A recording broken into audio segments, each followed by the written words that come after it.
साथियों नमस्कार। आज की वीडियो बहुत ही इंपॉर्टेंट वीडियो है क्योंकि कई महत्वपूर्ण इंफॉर्मेशन आज की इस वीडियो में आपको मिलेगा। अगर आप केंद्रीय पेंशनर हैं या राज्य सरकार के पेंशनर हैं तो आपके लिए ये वीडियो तो बहुत महत्वपूर्ण है क्योंकि कई महत्वपूर्ण चीजें आज आपको इस वीडियो के माध्यम से पूरी होती नजर आएंगी। आज हम 3 टॉपिक पर चर्चा करेंगे। पहला, केंद्रीय पेंशनर और राज्य सरकार के पेंशनरों के लिए नई योजना जिसके तहत आप लाखों रुपए का फायदा उठा सकते हैं। दूसरा, वन रैंक वन पेंशन 3 के तहत पूर्व सैनिकों की पेंशन में रिवीजन, उसके ऊपर जो लेटेस्ट अपडेट आई है उसके ऊपर चर्चा करेंगे। तीसरा, केंद्रीय कर्मचारियों और पेंशन भोगियों के लिए 1 जुलाई 2024 से बढ़ने वाले महंगाई भत्ते और महंगाई राहत के ऊपर क्या अपडेट है उसके ऊपर चर्चा करेंगे। तो चलिए शुरुआत करते हैं सबसे पहले पूर्व सैनिकों के मुद्दे से, वन रैंक वन पेंशन 3 से। दोस्तों वीडियो शुरू करें उससे पहले चैनल पर नए हैं तो जरूर सब्सक्राइब कीजिएगा, नोटिफिकेशन को ऑल पर क्लिक कर लीजिएगा ताकि जब भी कोई ऐसी इंफॉर्मेटिव वीडियो डालें वो वीडियो आपके पास नोटिफिकेशन के जरिए पहुंच जाए। तो चलिए शुरुआत करते हैं वन रैंक वन पेंशन 3 से। लाखों पूर्व सैनिक इंतजार कर रहे हैं कि 1 जुलाई 2024 से जो उनकी पेंशन में रिवीजन होना है वो जल्द से जल्द लागू हो जाए। केंद्र सरकार की तरफ से संसद के अंदर साफ तौर से बता दिया गया था कि OROP 3 के तहत 1 जुलाई 2024 से पूर्व सैनिकों की पेंशन में रिवीजन को मंजूरी दे दी गई है और जो उसका एरियर है उसका भुगतान विद इन 1 फाइनेंशियल ईयर कर दिया जाएगा। अभी दोस्तों फाइनल टेबल रिवाइज्ड पेंशन की OROP 3 के तहत जारी नहीं हुई है जिसका इंतजार अभी भी लाखों पूर्व सैनिकों को है। अब उम्मीद की जा रही है कि अगस्त के लास्ट तक या सितंबर महीने तक OROP 3 की फाइनल टेबल जारी हो जाएगी, जिसके बाद ये अनुमान पूरी तरह से साफ हो जाएगा कि कितनी पेंशन में रिवीजन 1 जुलाई 2024 से पूर्व सैनिकों को देखने को मिलेगी। माना जा रहा है, कई पेंशनरों का मानना भी है और कई यूट्यूब चैनल पर भी बताया जा रहा है, सोशल नेटवर्किंग साइट, इंटरनेट के OROP 2 से बेहतर OROP 3 में पेंशन रिवीजन देखने को मिल सकता है। अगर ऐसा हो गया तो पूर्व सैनिकों को OROP 3 के तहत उनकी पेंशन में रिवीजन का एक बढ़िया तोहफा केंद्र सरकार की तरफ से मिल जाएगा। बहरहाल रिवाइज्ड पेंशन टेबल का इंतजार है और जब ये रिवाइज्ड पेंशन टेबल जारी हो जाएगी तब तस्वीर साफ होगी कि आखिरकार क्या OROP 2 बेहतर थी या OROP 3 बेहतर थी।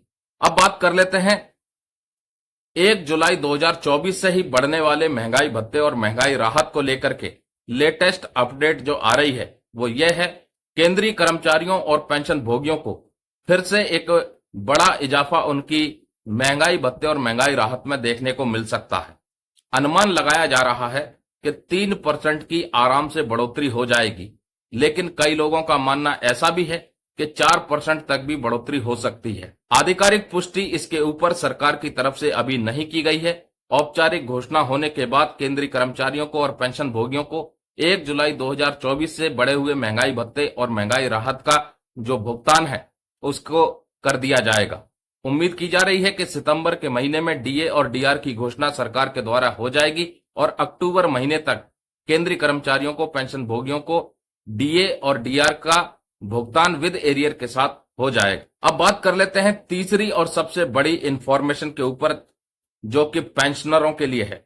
दोस्तों अगर आप केंद्र सरकार या राज्य सरकार के पेंशनर हैं और आपकी उम्र 76 वर्ष से कम है यानी 76 ईयर्स से कम है तो आपके लिए ये इंफॉर्मेशन बहुत ही महत्वपूर्ण है। रिटायरमेंट के बाद के जीवन को अगर आप देखें तो कई चैलेंजेस आते हैं क्योंकि एक पेंशनर की जो सोर्स ऑफ इनकम है वो रिटायरमेंट के बाद बहुत कम हो जाती है।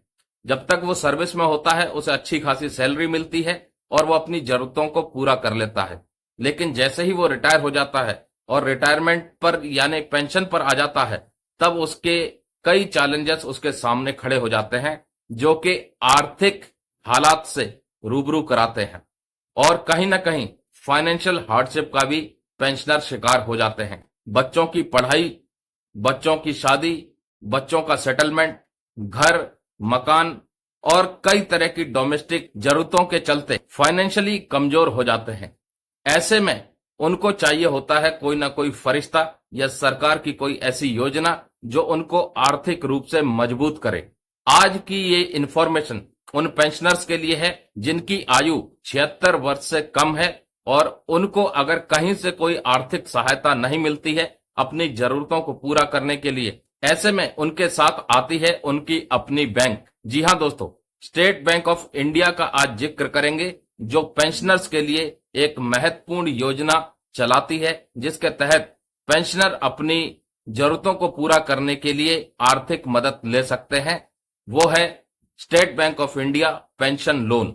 आप स्टेट गवर्नमेंट या सेंट्रल गवर्नमेंट के पेंशनर होने चाहिए। आपकी एज 76 ईयर्स से कम होनी चाहिए।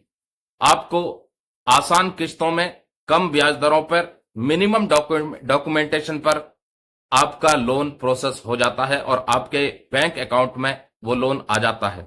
बशर्त यह है कि आपकी जो पेंशन है वो स्टेट बैंक ऑफ इंडिया के खाते में आनी चाहिए और आप किसी भी स्टेट बैंक ऑफ इंडिया के शाखा से जाकर के अपना पेंशन लोन अप्लाई कर सकते हैं।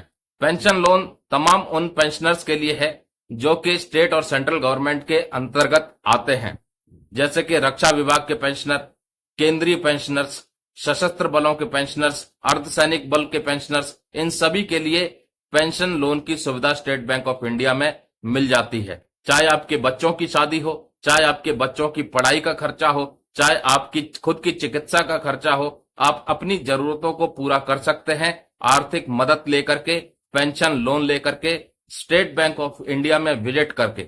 और सबसे महत्वपूर्ण, आप इसमें 72 महीने तक ईएमआई बनवा सकते हैं। आपको state bank of India pension loan 72 EMI बना करके देगा, यानी कि आप आसान किस्तों में एसबीआई के पेंशन लोन को पूरा कर सकते हैं। लेकिन यहां पर ध्यान देने वाली बात यह है कि आपकी उम्र 78 वर्ष जब हो जाए उस वक्त आपका पेंशन लोन खत्म होना चाहिए। 78 वर्ष के बाद आपकी ईएमआई नहीं बनेगी। तो दोस्तों, इस जानकारी को शेयर जरूर कीजिएगा ताकि और भी साथी पेंशनरों के काम आए जिनको पेंशन लोन की जरूरत है।